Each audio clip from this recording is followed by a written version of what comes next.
What is going on, music fans? King of Chaos, Logan Black here, although you're checking this out most likely on my personal page. And welcome to another exciting week of Dude, have you heard this? It's the music show where a bunch of friends sit around and talk about nerdy music things, bringing up all of the fell under the radar albums that we'd like. One per week, one per person. Joining me, as always, we've got Johnny Torres and Scott Cerriti. How are you guys doing? Good to have another week of this going on. I'm excited. And joining us for the second time, another returning guest, Perry Von Vicious, donning his dope as fuck ring jacket at the moment. I saw Rip wear his when he came on, and I don't drink out of a Viking horn like he does, but I do have a green screen, so. It's a pretty dope green screen. If we got some corpse paint on you, we would. You know what? If we got corpse paint on you, it wouldn't quite be this week now, would it? Because this week we decided to do something a bit different. Usually, it's kind of random how we all throw things together. As I say every week, it's like a nice chili or stew with a lot of different flavors from everybody. But this week, we decided to all go in one direction. One specific way that we're going, and that is Nu Metal Week. You heard that correct. Everybody chose a nu metal record of their liking. For those of you who may be too young, or those of you who did not at all fall into the same trap that the four people you're looking at right now did, nu metal had come around in the mid-90s. A lot of people will give Korn the credit for putting it together, or rather putting the sound out there. Or, if you want to trace it even further back, you could give it to a band like Aerosmith doing a rap rock anthem like Walk This Way. But nu metal's idea was to mix a lot of the sounds of alternative and metal with the new hip-hop that was coming out in the 90s. And a lot of bands did it really, really well. I'm sure you guys have heard of Limp Bizkit, had a ton of success with it. Bands like Korn I had mentioned before most certainly made a lot of money off it. And then there were a lot of those bands that kind of fell to the wayside. I'm talking about the Spine Shanks. I'm talking about Pulse Ultra. I'm talking about... I said last week that I was a fan. Oh, you guys know of the Pulse Ultra. I mentioned last week I was a fan of Cold Chamber. I'll still stick up for them. But a lot of that sound has gone the wayside, although it's starting to find its way back in. But I will shut my mouth, and we're going to go right into these choices. Like I said, all four of us have all talked about our love of the genre of nu metal because we grew up with it. But if you guys, again, if you're interested in checking out some of the sound, if you're not familiar with these bands or anything like the sound at all, please check out the playlist that will be linked below. I'm going to start with none other than Scott Cerriti. He's already stoked for this pick. It is his first local band pick. However, this band did receive international success. Scotty, lay it on us. Oh, man. I picked Confession by El Nino for some reason. Because I had fonder memories of the record than what the record gave me on re-listen. Jersey City's own El Nino, they really didn't, as Logan said, they didn't really get the huge nu metal success that all these other bands got. But my God, this is the whiniest batch of songs I ever heard in my life. And I really, really didn't remember it that way. And I was like, all right, Te Amo, I hate you, whatever. And the whole record was the same thing. Like, it was the same thing. For 14 songs, I'm really upset with myself that I put everybody through this. Man, you know what?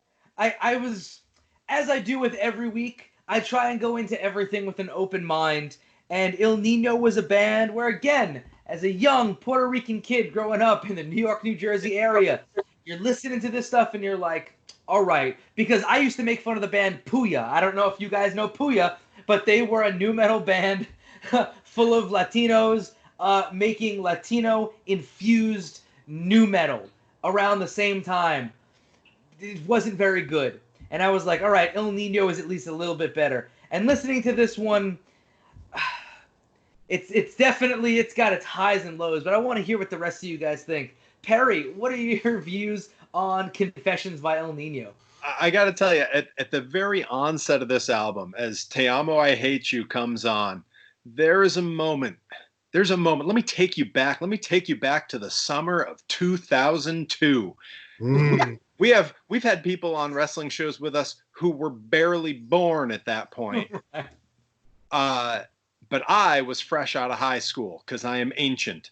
And that was, I mean, you could close your eyes at the onset of this album and you could feel the occasional cool breeze under a blistering sun as you heard this coming from the distance, from the second stage at Ozfest, while you sat on the lawn scoping out your good seat to watch the bands you cared to see. That's not to take away from this song, because I actually enjoyed the song. I enjoyed the whole album for what it is, but it certainly wouldn't be enough to make me give up my spot to see, System of a Down or Ozzy headlining. But you could feel it. It's exactly that music.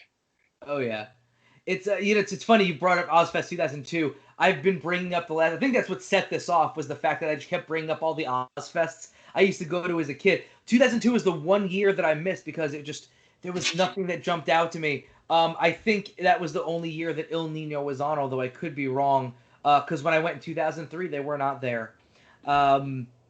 Johnny, lay it on us, man. What do you think of Il Nino? Oh man, well, so to say that they didn't hit the new metal success that they hit the peak, man. They were in the Freddy versus Jason soundtrack, brother. that is when you hit the top of the mountain, when you reach the summit of new metal Everest, daddy. Oh man, what can I say about this? Barry talks about it taking you back, and it'll take me back to a different time where I'm in, the very beginnings of high school, using my high school high-speed internet to download individual singles as they roll them out on the website. So I followed this album blow by blow, track by track as it came out. And my new metal love runs deep and shamelessly, and Il Nino is right at the core of that. Revolution to me is a wonderful record. God bless their terrible cliche hearts, because I love every second of it. I mean, when I saw Freddy vs. Jason in theaters and How Can I Live came on as the credits song, I was like, this is the song to go home to, baby. This is it. And then Cleansing, that backyard wrestling video from Australia, they used Cleansing, they used Via Con Dios. They hit every point of Il Nino's greatness that you potentially could. God, I love this band way more than anybody rightfully should. So I gotta go with the compliment sandwich, like I'll do from time to time. The first thing that I will say is that the band is always, from like their first record up until, even as now, they've got really tight grooves. Like, you gotta give them credit. Their rhythm section is great. They had that extra guy playing the tambales and all that other stuff. Like, they've got some grooves. What I will also say is Scotty hit the nail on the head when he was like, it is 14 songs of the same song. It is that new metal clean vocal production mixed with the flange guitar chorus, where they turn that flanger on for the chorus, and every song has that same deal with it. It's for the fucking chorus every time out. But I will also say, again, closing that compliment sandwich, I can 100% see why it's a mystery these guys weren't bigger than they were. Because, like, legitimately, who else besides Puya, who were not good, I will stress that more, wrestler, the Puerto Rican Lion Eric Adams out of North Carolina, and I will always have this debate. He liked Puya. He's got shitty taste in music. I love the guy, though. But yeah, like, these guys definitely had that, like, infusing some Latin flavor into new metal, and it's surprising that didn't take them any further than it did. Actually, you mentioned that you're shocked they didn't go further than they did. I actually had a note written here that says, in the first song, they're repeatedly screaming "fuck you" over and over again, and I have a note that says, "I wonder why this wasn't like a widely circulated radio hit." Well, No, this and I is- mean, like, if you have a new metal bingo card, I mean, they cross off every single one. Lifeless life. Part of new metal's yelling the same line over and over again. Per song. They get a bingo per song though. It's not like you're out here listening to the Tap Room. By the time you hit a full album, it's like bingo. It's like you're out here listening to each song say the same thing with different words. Just like, well, he didn't say "fuck you" in the bridge, but he said it a whole bunch in the chorus. So not "fuck you," but "I hate you." I hate you a whole bunch. Now we're gonna do that this time. Cool. With that said, I did put it out to the guys in here that just because we're gonna, and obviously we're having a ton of fun with this. This is brilliance. In order to do that, we were going to rate each album from 1 to 10 on the ooh waka kaka scale. Not necessarily whether we like the music or not, but how much it fits that new metal mold, the ooh waka kaka scale. So for me, I rated this album 8 pairs of UFO/trip pants out of 10. Does anybody else have anything for this album? Yes. 8 out of 10. Sonny from POD dreadlocks. I gave this 7 drop C one-handed palm muted triplets out of 10.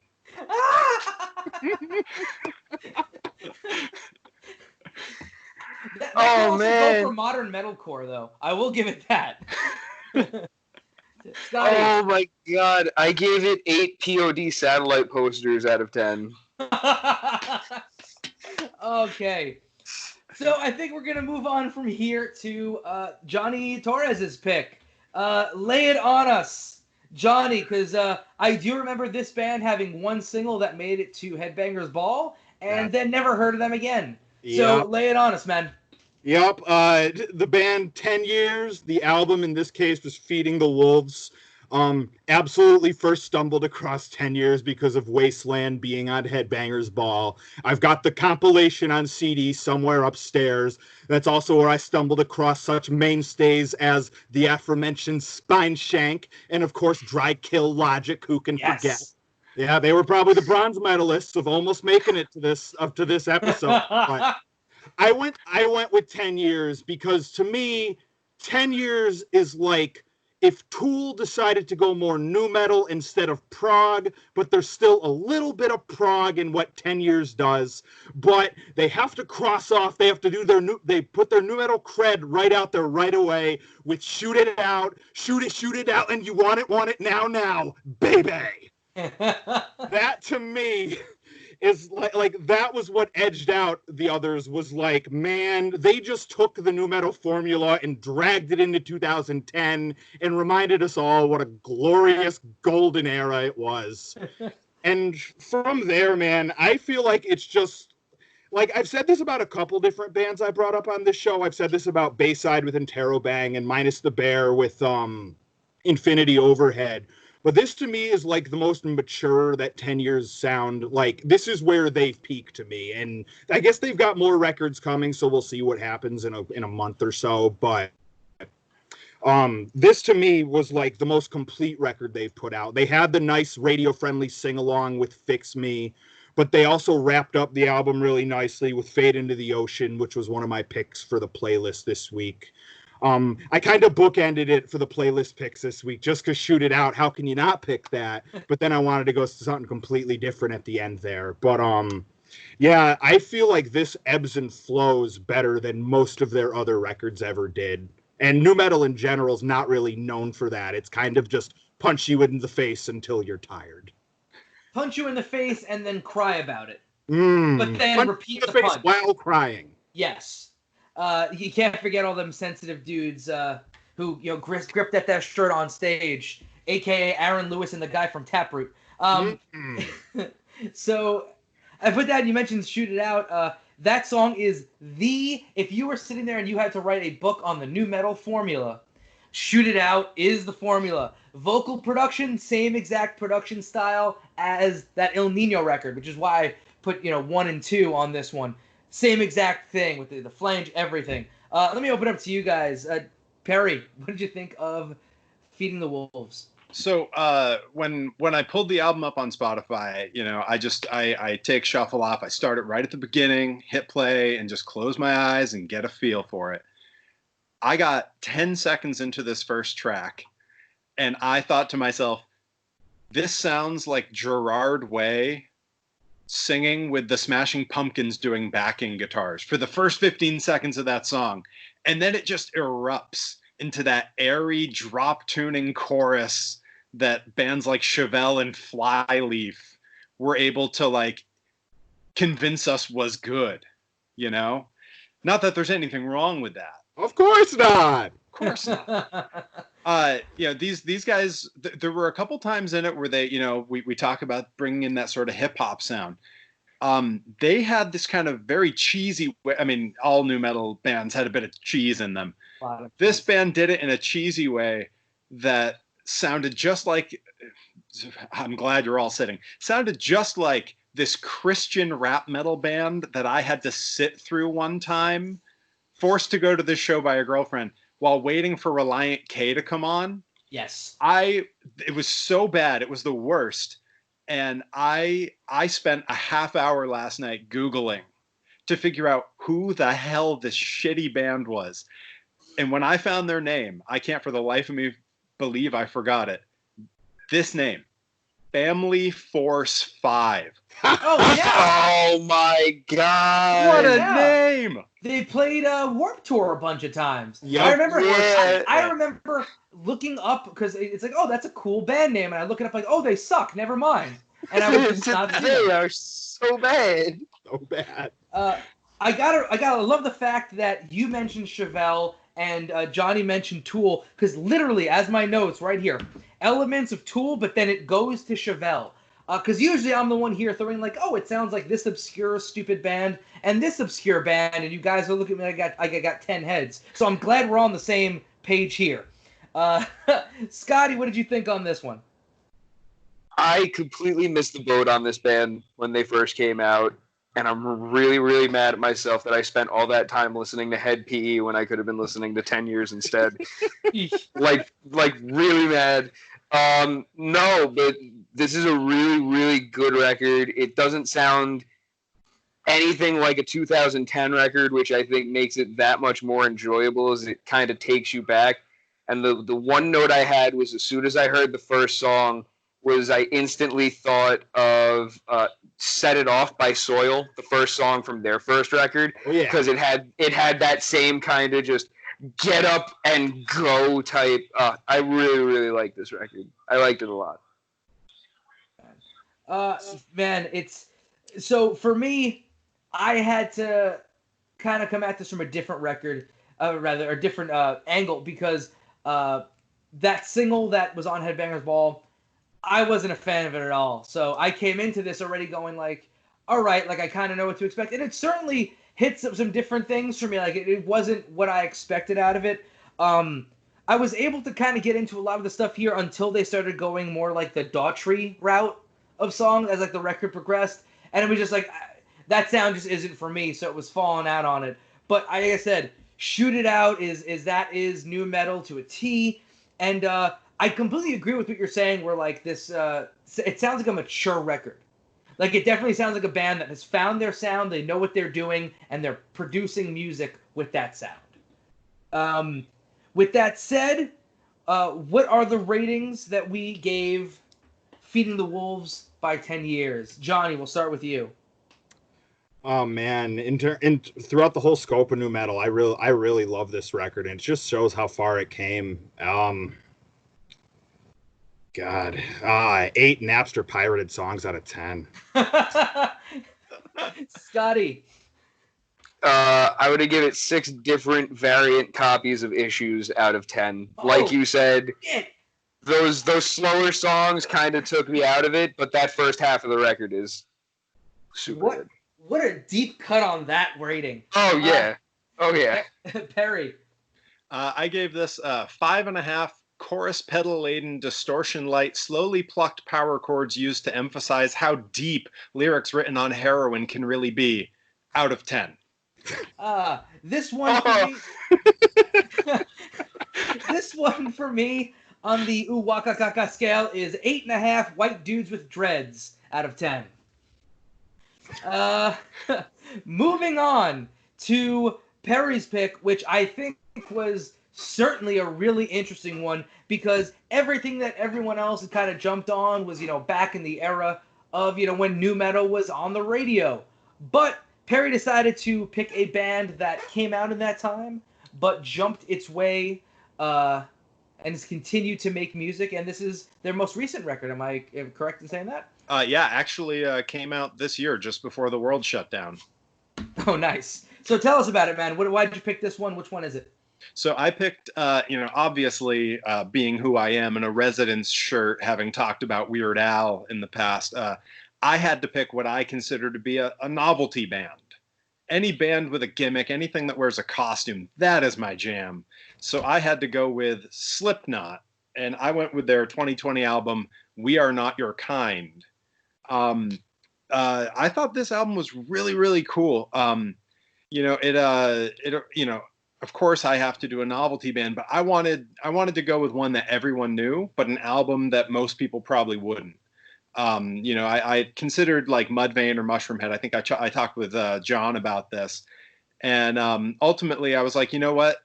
Let's go with like the band of that world, and let's try to find something people might not know as well. I love that they're branching out now. They've made their money, so they can get wild on their albums and do weird stuff.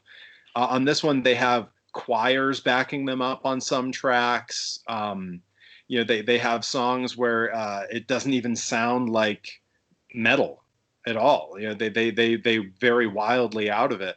But then they also have songs like Red Flag, which is, classic Slipknot. If you were to say like, give me a Slipknot song, bass line, that is it. And honestly, it's the song on the album that really felt like maybe they'd written it back in 1999 and just like found it lying on a shelf and said, oh yeah, let's throw that on the album. The first thing that I put down in my notes was, I said, this band is brilliant, just straight up brilliant. They have managed to be possibly the biggest act in rock music next to the Foo Fighters for as long as they've been big. Like, they're just, and there's a reason they're huge, is because, I would certainly agree that there is a novelty aspect to them, but the songs are really good. I would put Vermilion up against literally any song written by anybody. I remember I was working for Roadrunner Records when that album was like being like pushed to everybody, and literally the entire office was like, Vermilion might be the best song that Roadrunner Records has ever produced. It is just a brilliant song. Let me open it up to you guys, because I'll gush on Slipknot as we progress. Scotty, what do we think? I didn't get a chance to listen to this record when it first came out, and I'm really glad I did now. This definitely sounds like a band that, after various lineup changes for one reason or another, this is the band now. This is them finding the sound, because I believe between this and their last record was the first time they've had a stable lineup since the first three. Because I believe Paul died before All Hope Is Gone came out, and then Max Weinberg joined for the next record, and now they did that lineup again. And it really, really shows that these are guys who are like used to each other, and they're willing to bring different things to the table. This sounds like a record that was actually created by 9 people.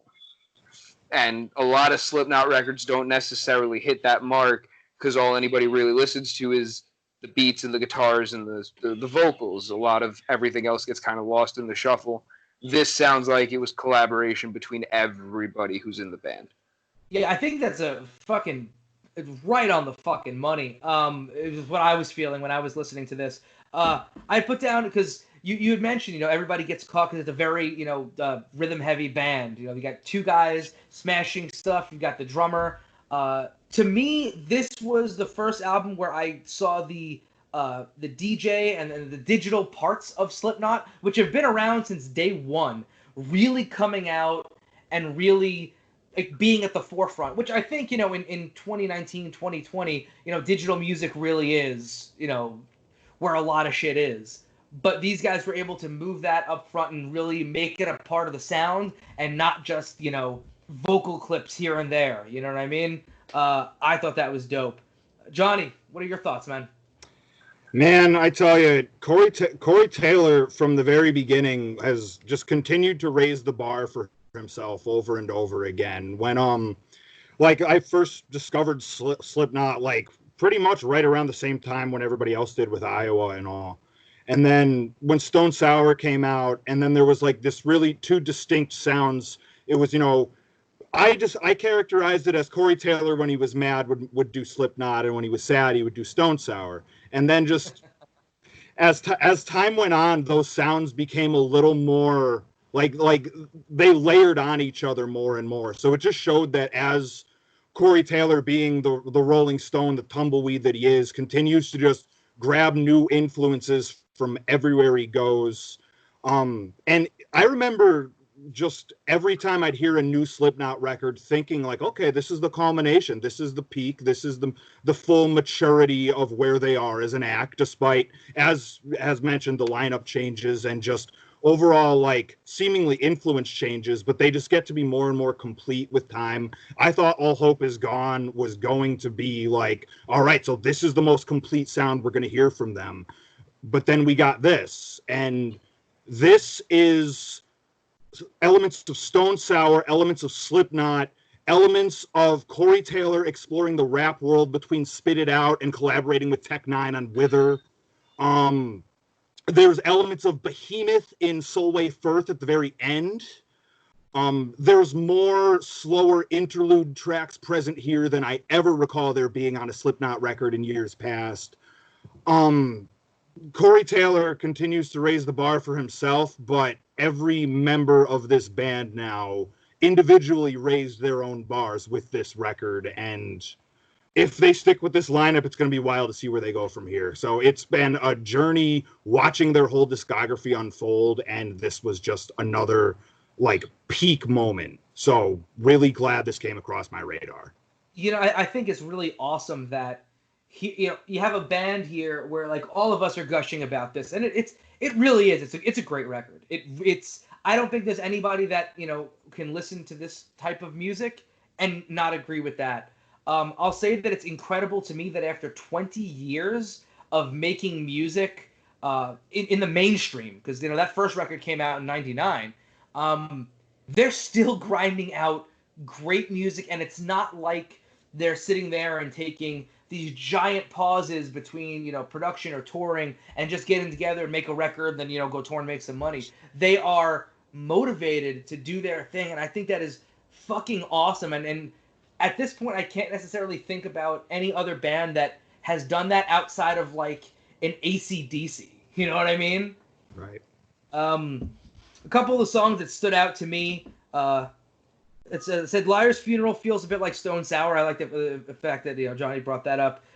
Critical Darling thought was incredible. What's Next, moving into Spiders. Holy shit, just like boom, boom. That was the two-piece and a biscuit that you need. Not Long for This World. Man, like, seriously, this blew me away. I have not listened to like newer Slipknot outside of singles here and there, probably since, for a very, very long time. I can't even think back. Probably since I worked for him. But yeah, this is so damn good. Love this one. I'll probably be giving it another couple of listens and then picking out what I want for the gym playlist. In terms of ratings for this one, and remember, the ratings, people, are not necessarily whether the album was good or not. It is how much it fits that nu metal mold. So, with that said, Perry, what did you rate this one? I'm glad you specified that particular ranking because it's the album I picked, and I'm giving it 3 music video close-ups of the drummer's feet while he goes to town on a double bass pedal run in a seemingly wall-less, all-white void out of 10. It's really funny you mentioned that. I'm going to have to plug my tag partner's band, Heroes, and their last music video, because in that video, that's exactly what you get. Scott Ceriti, what did you rate this one? Again, on the point of it fitting the new metal mold, it gets 3 Static X maxi single remixes out of 10. Oh shit! You got these fucking like left field fucking. I love it, man. Because I still listen to this stuff every day. Oh my god! As long as you're not listening to dope, we're good. Johnny. Oh, that'd be 4 Godsmack drummer duels out of 10. Scorpion King soundtrack type shit. I gave this one 2 unnecessary guys scratching records out of 10.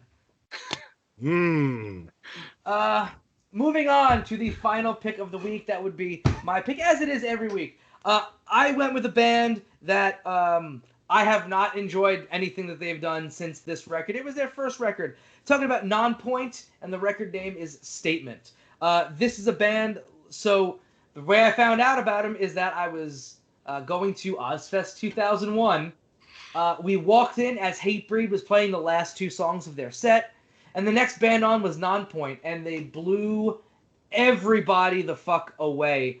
Every band that played after them did not stand a chance. And granted, after them was Union Underground, so we're scraping the bottom of the barrel, guys. But at the same time, you had like Taproot played, and they were kind of a big thing at that point. Shit, I'm gonna forget. I think Rob Zombie played as well that year, and it was not as good. These guys were an incredible live band. I got the record immediately, and to me, what I think I like about it is that it doesn't sound. I mean, it has its waka kaka moments, but it really doesn't feel in a lot of ways like a new metal record. There's a lot of different elements of different music on here. This one was on my normal list of albums to pick because nobody thinks back on this band like this. They had a modicum of success with covering In the Air Tonight. But other than that, I talked to people from Florida. They're all huge Nonpoint fans. And then other than that, no one really knows about them. But I want to get your guys' takes on this. Johnny, what did you think?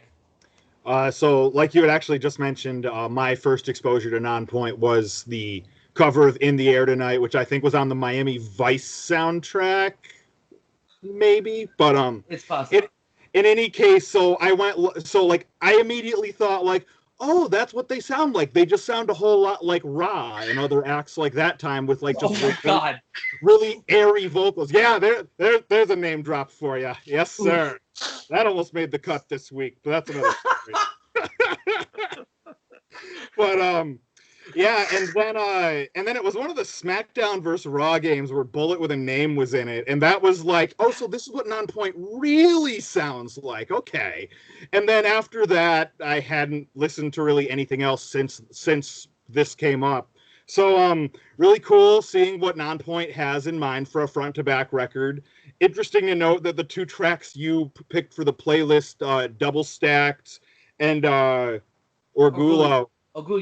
Orgullo, yeah, that those were probably my 2 takeaways. Were like, these would probably go on the regular list, and maybe Mind Trip as well. But the rest of this is just and I have other stuff for that. But it was overall pretty cool front to back. Yeah, so it's super interesting. Like, I never really did the deep dive into like lyrical content up until this week. The whole record's about drugs. I didn't realize it. Double Stacked I knew because I had a lot of friends who did ecstasy back in the day, so I knew what double stacked means. But like, man, the whole record's about drugs. I digress.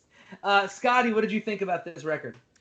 I discovered Nonpoint through SmackDown versus Raw, and when you play these games, it's never the full song. It's always like a minute and 30 seconds maximum, looped through 6 to 8 songs forever. So Bullet with a Name became butt rock to me. I hate that song. I can't listen to it anymore. I can't do it. But we keep bringing up like the fact that there are 2 wildly different PODs. There's the POD that made Satellite, and there's the POD that made Southtown, the fundamental elements of Southtown. This, to me, is Nonpoint's fundamental elements of Southtown. This is probably the best thing that they have released. And I'm not going to deep dive or listen to any more because I don't want to ruin the enjoyment I had listening to this first record. Yeah, it's funny. When the second record came out, Development. I bought it. I was really excited. I gave it a listen a few times too, and it just did not have that same feeling because I really feel like on this record, like there's elements of like jazz and blues. There's some like really incredible bass work that kind of falls in the background of stuff, and then like I get the second record and it's very much like that nu metal kind of formula where verse, chorus, verse. I know when I'm screaming. I know when I'm not. They threw in some double bass, but it wasn't enough to keep my attention. Perry, lay it on me, man. What did you think of Statement? So my first impression listening to the just the overall the whole album was this sounds kind of like a dollar store version of Godsmack and Disturbed, but in a good way. If kind of like how Diet Dr. Pepper is better than regular Dr. Pepper. I'll give you that. I'm not sure where Mr. Pibb fits into the equation, but I do know that on the track Double Stacked, there's this sick part where everything drops out but the bass line right before every verse. That to me, it sounded like if the bassist from Korn was doing a cover of The Offspring, and they got to that and it made me so happy. It just like the neurons were firing, and I was just like, yeah, give me more of that. Useless critiques. And then I loved that they were willing to do that. Again, this goes to me liking novelty and weird music. They like to mess with their tempos mid-song. I counted 5 different instances where they would it wouldn't be like a tempo drop. It would be like a tempo decline. And it's the weirdest feeling. It's like if an old tape player started to have the batteries die. Just really cool. And it keeps you on your toes while you're listening to it, because like a lot of nu metal, kind of sounds a lot the same as the album goes on. So when they throw in these kind of weird moments, it's gripping. For me, I think, I mean, it was 2001 when I heard this record, so anybody who was rapping over some, down-tuned guitars, I was going to be into. But I appreciate the fact that their singer, Lyra Soriano, he could rap all right, especially for the time, but the dude could sing too, and he kind of mixes a lot of that in, and you never, in my opinion, there's really not any 2 tracks together where he's just like rap over, chug, chug, chug.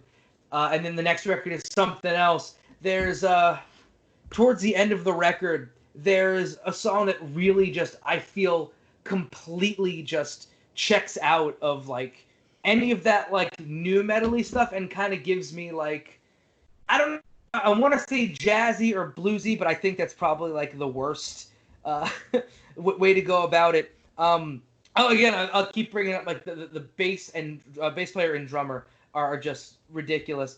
I'm gonna find the track name here as we go through.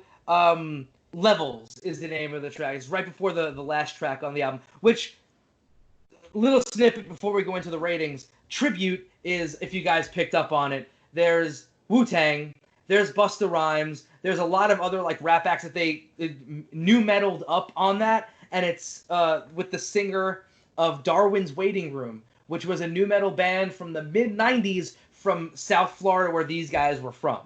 And they were, I guess, close buddies with this band. If you check out Darwin's Waiting Room, they had one song that made MTV X, which was the MTV rock channel at the time. Seriously, it's like the only, there's like, 10,000 listens and then 5 listens for everything else.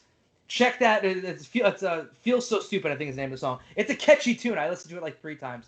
Anyway, let's get the ratings down for this one before the question of the week. I'll put it on you guys first before I throw it out. Actually, I'll go first. I gave this one because I feel like it didn't fit that nu metal mold too much.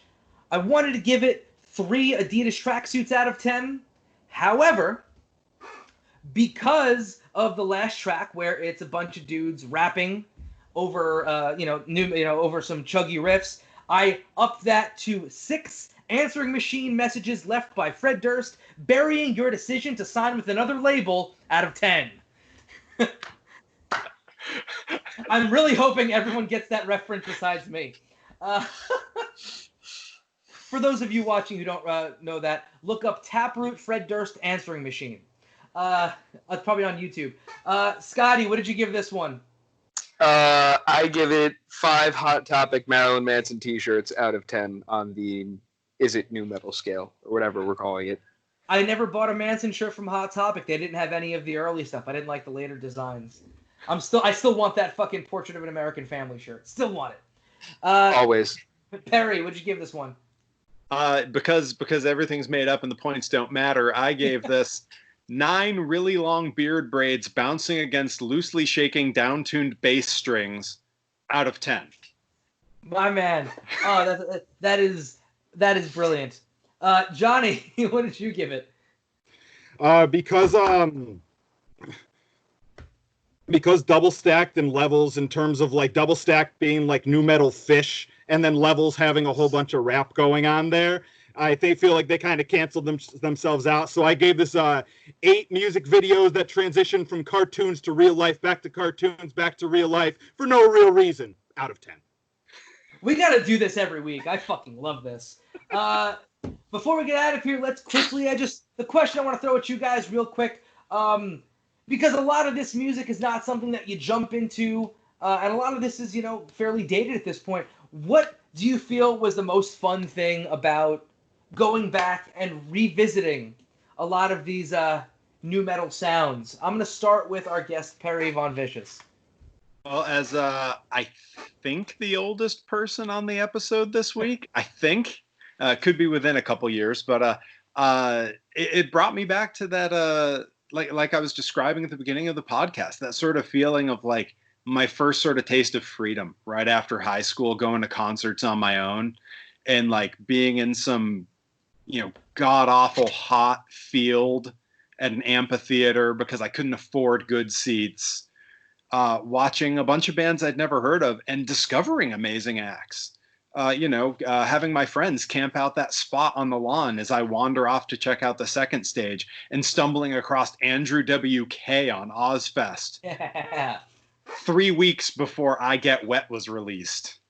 And shit. just loving it. And, that feeling of like discovering bands for the first time. It's something you lose a lot, especially as you exit your 20s. And I think especially also as now everything is so, every song in the world is on this. Back in the day, you didn't have that.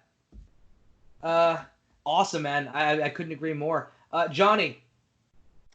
It was the time of discovering music in general and discovering like how to find music, and it was all centered in nu metal at the time. Like coming like around my area, there were two things people were really listening to. It was like NSYNC and the Backstreet Boys, or it was more heavy stuff, and I wasn't at an age where I could appreciate grunge or post-grunge just yet. I was an angry teen. I wasn't an angsty teen yet, there's a line.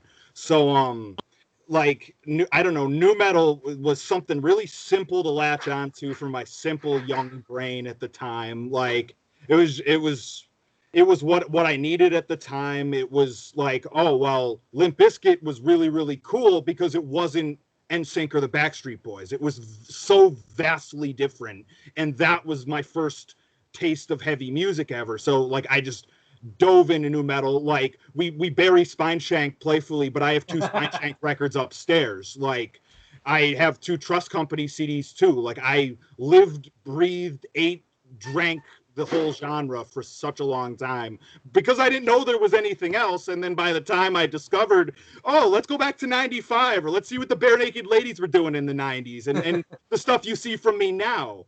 It's like, well, I spent a whole lot of time with this nu metal stuff, and I don't really know if I should have, but you know what? It got me to where I am, and I'm glad I did. So it was just a nice trip back to making me into who I am today. Are you trying to tell me that you couldn't get your aggression out to bye bye bye?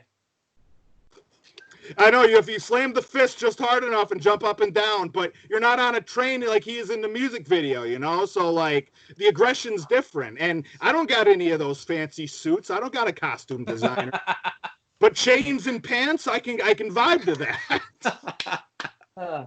That should have been one of the ratings. Like 5 extra long chains connecting your wallet out of 10. Man, I'm upset we didn't do this episode in the winter. I would have worn my giant Jinko hoodie that I still have. Tremendous. Scotty, what about you, man? It really brought me back to like around the time Toxicity came out by System of a Down. Everybody had that record. It didn't matter what music you were into. It didn't matter where you came from. Didn't matter what your background was. Everybody had a copy of Toxicity by System of a Down. And for a while, there was a group of friends that we all had the same. We all had the first 2 Disturbed albums. We all had the first, 5 Korn records or whatever it was up to that point. So it brought me back to, listening to music with my friends and just hanging out and playing video games and not caring about much else. Yeah, I think the coolest part of all this for me was, going back, in between, because I ate these records up immediately. By Tuesday afternoon, everything was listened to, because it was just, it was bringing me back. But, I was like, let me check out some of these other bands. And, I listened to the entire Kitty discography this week. God, you know what? Fuck everyone. That band is great. Most of them did. That first record sounds like a bunch of, high school girls playing in a band, as it should, because they were. Everything after that, goddamn. Oracle does not get its credit, because they fucking tuned those guitars way down and just fucking smashed. Yeah. So that's what I got to thank this week for, is getting me back into the band Kitty. Very good. Where can we find us all on social media? We're going to start with our guest, Perry Von Vicious. I am on Twitter and Instagram at Perry Von Vicious. If you search Perry Von Vicious on Facebook, you can find me there. YouTube.com/Perry Von Vicious. I'm everywhere you want to be, man, except for TikTok. Scotty. Twitter and Instagram at SC Ceriti. Johnny.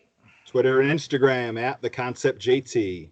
And you can find me on all social media, Facebook, Twitter, and Instagram at King of Chaos NYC and Year, the #1 pod. It's my year 1 podcast. I talk to your favorite wrestlers about their first year in the business. You're checking this out on the YouTube channel for that podcast, so you should subscribe. Where it's literally everywhere that you can get a podcast. I've made sure of that. So for me, for the guests, we will see you next week on Dude, Have You Heard This?